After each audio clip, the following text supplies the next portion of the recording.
What it do, YouTube? It's the Turks. Back at it, man. Back with another Alex Scoops video. Shout out to dog Alex. We got how did this NBA player, how are they dominating without a jump shot, bro? Broke jump shot. You know what I'm saying? I don't know, but we gonna see. They say.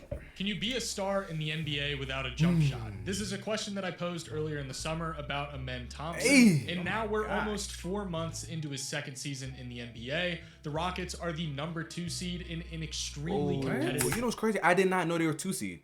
I didn't know Grizzlies were 3 seed. No, that's crazy. Hey, the It's right Rockets now? might When have did this drop? 5 days ago? Hey, the Rockets hooping though.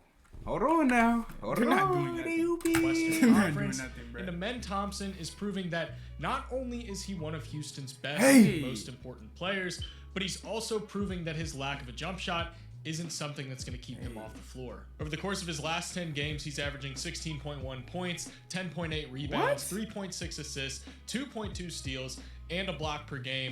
Damn. I ain't gonna lie, he's hooping. Nah, that's crazy. I ain't gonna lie. 16, damn near 11 rebounds, 2 steals. I That's don't like think I small understand. for small for a shooting guard. 2 steals a game is hard to do, y'all. Seriously. Don't look at that 2 and think, oh no, 2 steals a game is really hard to do. And a block. And a block. He's hooping on both sides of the floor, and he's still young. And he's recording a true shooting percentage of 60.6%. Whenever we're talking about whether or not a guy needs a jump shot, if you're only good at one thing, then yeah, you probably need to also be able to shoot. Or if the one thing that you're good at is shooting, then you need to be great at it. You And what? can't just be a he's a specialist dog. in today's Man, NBA. give me that. I think we're kind of phasing out of that era where a specialist can't just be a specialist. Hey, hot take. If they like did it longer, he could have been the next LeBron. Armin? Yeah. Yeah, wow. Hell no. Nah, I don't agree with that.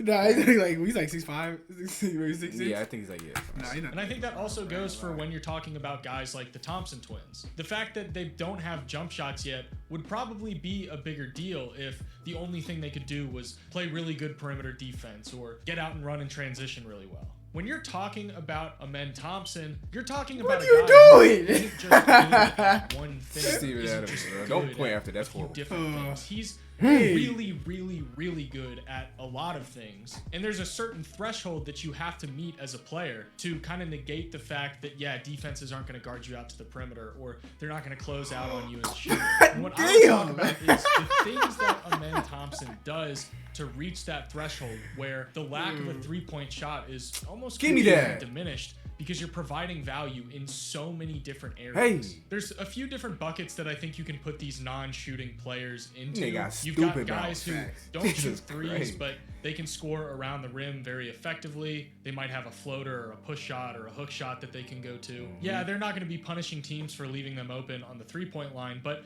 they can still score when they need to. Then you have non-shooters that don't look to score at all. They are out there for one reason or another, but none of those reasons are scoring related. It's either they're just defenders or they're just passers, but chances are if they have the ball in their hands, they are not looking to score at all. And this is a very important distinction to make because just because Amen Thompson isn't a shooter doesn't mean that he's not a scorer. We talk about a guy like Ben Simmons, and Ben Simmons, his big problem was, yeah, he was a good passer, and there were times where he was Ben being Simmons an aggressive trash. driver, and that could open up drive and kick opportunities. But when Ben Simmons would get into that passive headspace where he was no Donkey longer Ben. interested in scoring because Dr. he was Fun. worried about getting fouled and having to shoot free throws, or he was worried about having to take shots that were anything other than just layups or dunks at the rim. Defenses recognized that, and they really just stopped planning for the threat of his it's drives crunch time, because they too. knew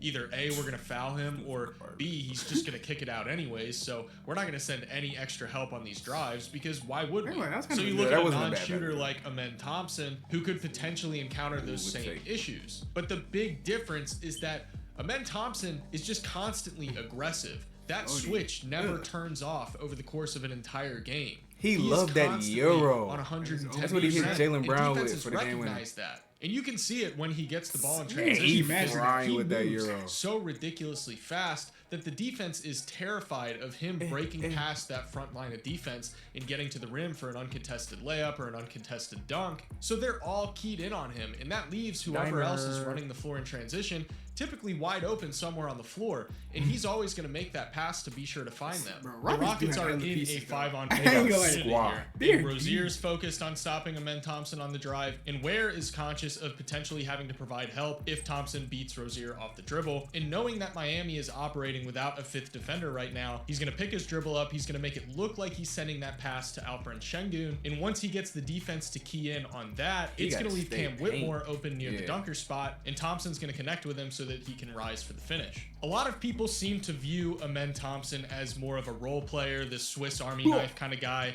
who does a lot of the little stuff, but the reality is he's a lot more than just a guy who does all of the little things. And there's a lot of evidence that lends to this idea that he can operate as a point guard due to those guard skills that he has, the ability to put the ball on the floor, the ability to drive in the pick and roll, and not only score for himself at the rim, but also create for others. This play does a good job of showcasing some of that with him and Steven Adams setting up to run this pick and roll. And because of the threat of Amen Thompson's drive, the Heat are going to show 2 on the ball as he starts to get into the paint. And from there, he's able to feed Steven Adams for the floater. He can pass too. Thompson and Steven Adams are going to run this touch action. And because of the threat of Thompson as a driver, the Thunder are going to send that extra help off the strong side corner. And this just leaves an open shooter in the corner. This looks like such a Most of the comfortable time, game to teams play don't really want their defenses helping off strong side corners. But that's something that Thompson I'll probably sometimes drop 30 in this forces game you right to here. do. Just because He's already the lights drawing look so like, much I don't know. defensive attention on nice his and cozy, drives, yeah. despite the fact that he hasn't really established this gymnasium. reputation as a major scoring threat. So the fact that he's already able to make some of these reads out of the pick and roll and leverage that gravity that he has is really promising for the future, considering he should only trend upwards as a scoring threat. Then they got out of Jalen drives. Green. You look at scoring through such a perimeter-oriented lens. If you don't have a jump shot, then you're not going to be a scorer. It doesn't matter how good you are at scoring everywhere else other than the three-point line. If you can't shoot threes, then you're automatically withdrawn. But I think that framework just doesn't really do a lot of players justice, especially Amen Thompson. His overall efficiency, his scoring contributions outside of that lackluster damn.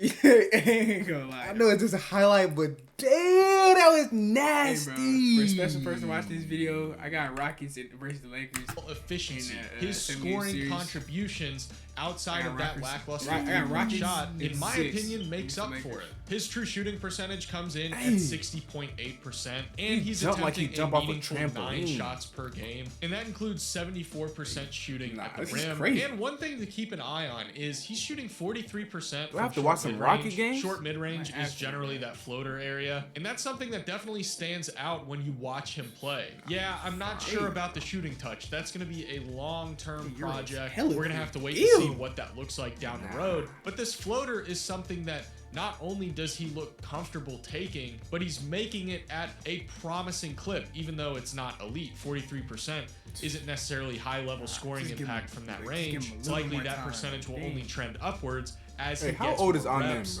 as he gets more comfortable, and as that touch and shot is developed further and further. Now I want to pivot over to talking about the defensive side of the ball. The baseline for him offensively is very good. Anything that he adds from this point going forward is just icing on the cake, but the defense is genuinely all NBA level. He's able to get his hands on everything on the defensive side of the ball. It doesn't matter where he is. It doesn't matter what he was supposed to be doing. Oh, today's his birthday. Really end up making today's birthday. He can go from one shout out Amen Thompson. Hey, happy birthday, bro. What the heck? You have to drop this today. Yeah, I was gonna say, gotta drop this today. W Amen, bro. Happy birthday, bro. On the floor to the complete opposite side of the floor before you're even able to realize that he's coming. Here he's gonna stick that arm out and poke the ball away from Jaren. Then he sees Dylan Brooks get beat after making a pretty aggressive closeout, and when Aldama tries to get this jump shot off late in the shot clock, he would be perfect on the Warriors. He's not really still got that block after the steal on the strong side, instead being matched up against Alex Sarr near the weak side dunker spot. And as Kuzma starts to back down Jalen Green, it's going to collapse the defense. And notice Corey Kispert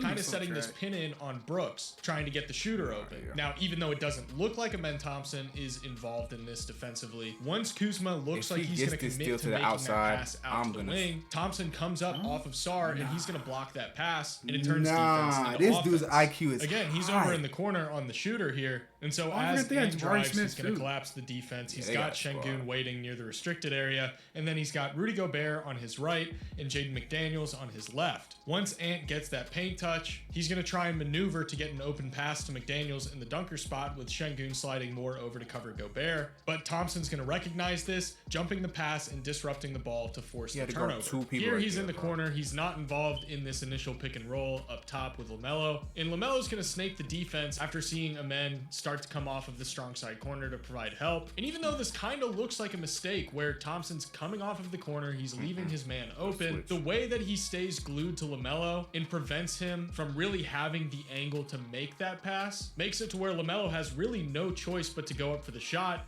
And that's when Thompson's going to get the block. The Rockets have been one of the best defenses in the NBA, and a big part of it is because of Amen Thompson. And it's not a big surprise that he's top 10 in defensive estimated Asar's plus doing minus this better year. than him on And it's defense. insane to think about the fact that him, Asar, and Victor Wembanyama are the only 3 players ranking top 10 in defensive EPM that are in their second season.